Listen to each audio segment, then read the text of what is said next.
Boa tarde, primeiro ano, tudo bem com vocês? Aqui quem está falando é o professor Andrews e estamos começando mais um vídeo aula de matemática. Eu espero que todos vocês e seus familiares estejam bem, todo mundo se cuidando muito, né, com os cuidados dobrados, principalmente neste momento que nosso estado está passando. E espero também que estejam estudando bastante, né, pessoal, e acompanhando todas as aulas que estamos, né, porque não é somente eu, mas todos os professores estão disponibilizando aulas no canal do YouTube da escola.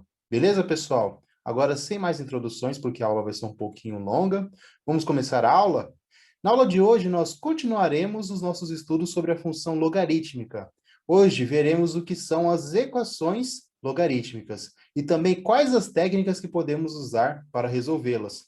Se é uma equação, nós precisamos achar a incógnita, não é verdade? E é isso que apresentarei a vocês na aula de hoje. Técnicas para achar o valor da incógnita em uma equação logarítmica. Então, bora começar, pessoal? Se quiser acompanhar pelo livro, estamos na página 66, beleza? Então, bora lá! Equações logarítmicas. Então, vamos lá. A equação logarítmica é o seguinte, é uma equação que apresenta a incógnita no logaritmano ou na base. Então, pessoal, nós vimos que o logaritmano é este termo, a base é este termo. E aqui é o nosso resultado do logaritmo. Aplicando a ideia de uma função logarítmica, da definição logarítmica, nós temos que 3 elevado a 1 é igual a x menos 1. Então, vocês já devem ter uma noção de como que nós iremos calcular as equações logarítmicas. Aqui nós temos alguns exemplos, pessoal. Por exemplo, aqui, ó, nós vimos que a equação logarítmica, ela apresenta a incógnita no logaritmano ou na base. Aqui, por exemplo, eu tenho minha incógnita no logaritmando.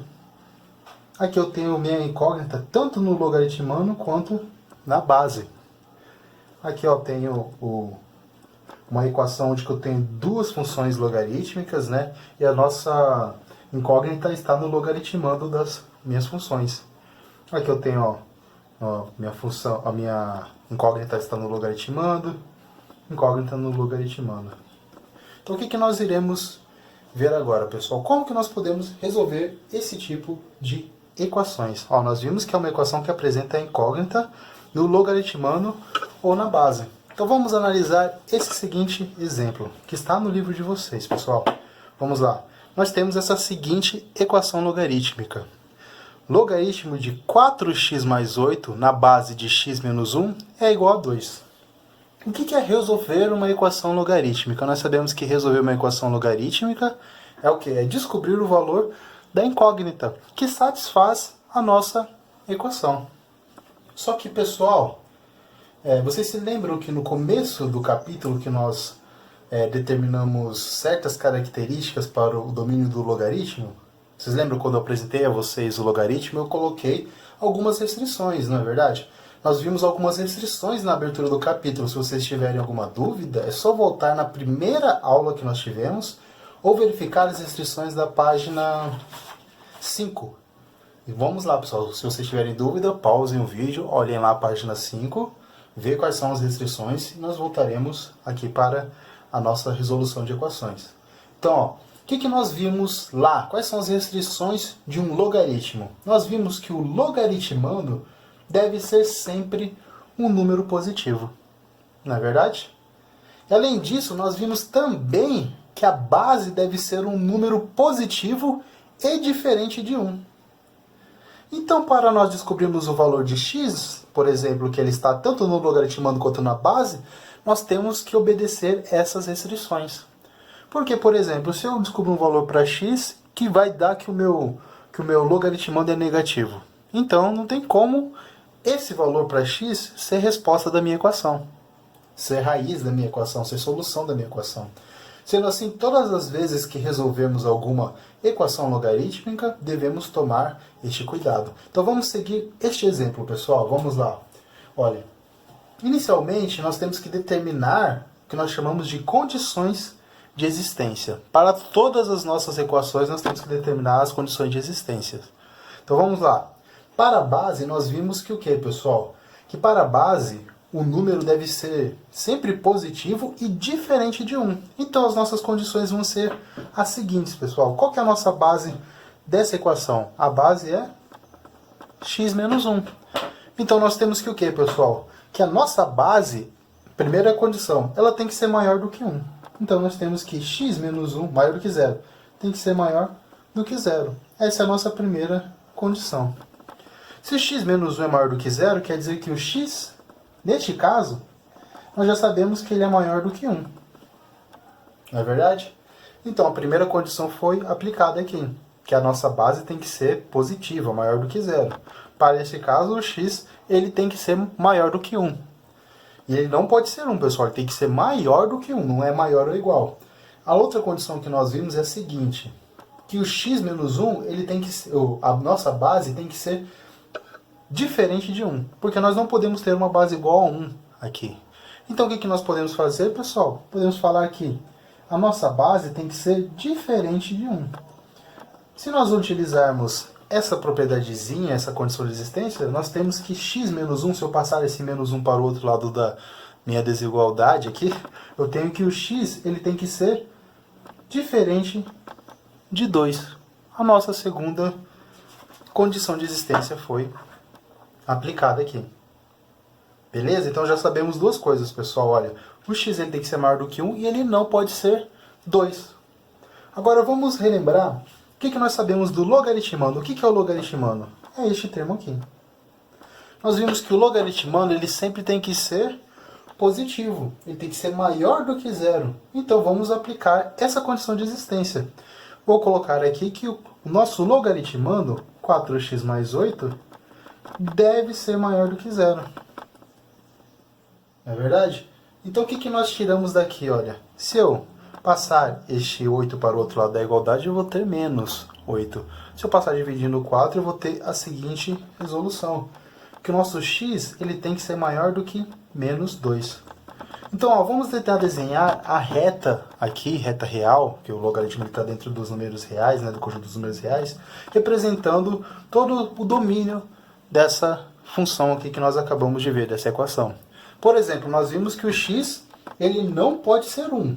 Ele tem que ser maior do que 1. Então eu vou colocar aqui, ó, um pontinho aberto. Quando eu coloco pontinho aberto, quer dizer que eu não estou relacionando 1. Porque se eu pintasse esse pontinho, quer dizer que o x ele poderia ser maior ou igual a 1. Mas nós não estamos analisando isso. Então eu colocaria um pontinho aberto. Quer dizer que nós vimos que o quê? Que o x ele tem que ser valores maiores do que 1. Então nós iremos, a partir dessa reta real, desenhar todo o domínio dos valores de x. Só que nós vimos também que o x tem que ser diferente de 2.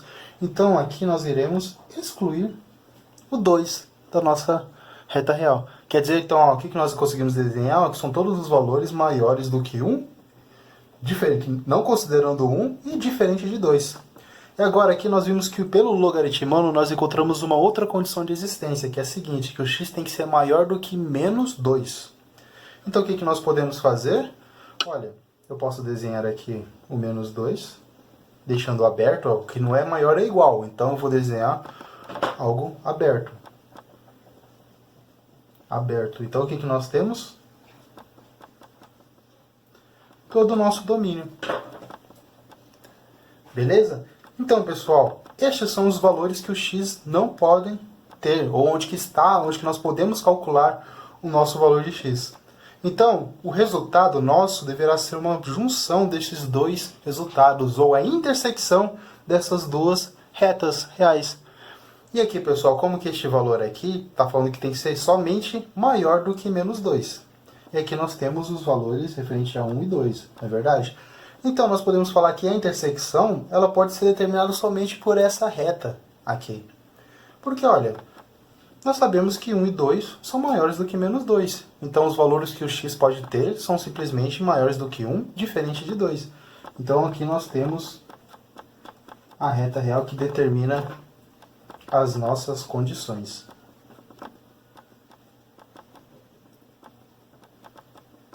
Beleza, pessoal?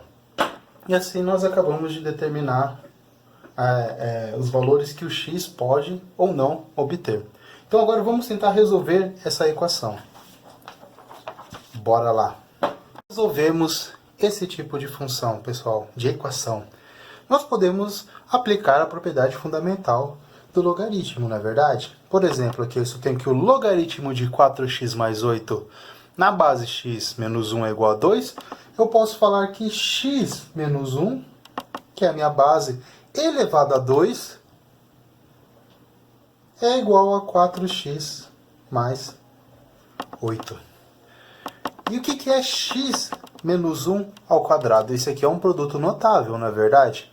Como que nós resolvemos o quadrado da diferença de dois termos? Olha, eu vou resolver aqui o quadrado do primeiro, menos 2 vezes o primeiro vezes o segundo, então vai ser 2 vezes x vezes 1, mais o quadrado do segundo, que é igual a 4x mais 8.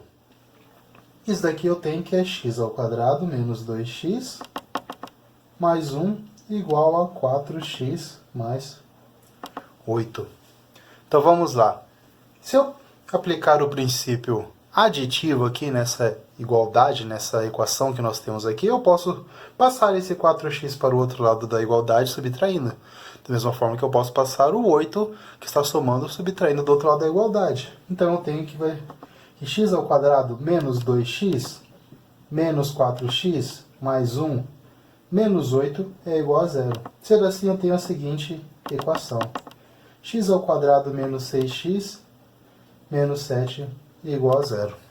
Aqui vocês podem resolver da forma que acharem melhor.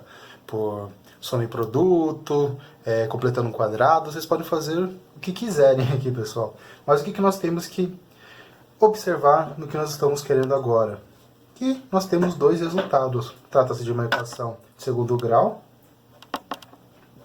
cujo delta é maior do que zero, então nós teremos dois resultados. Os resultados são os seguintes, pessoal.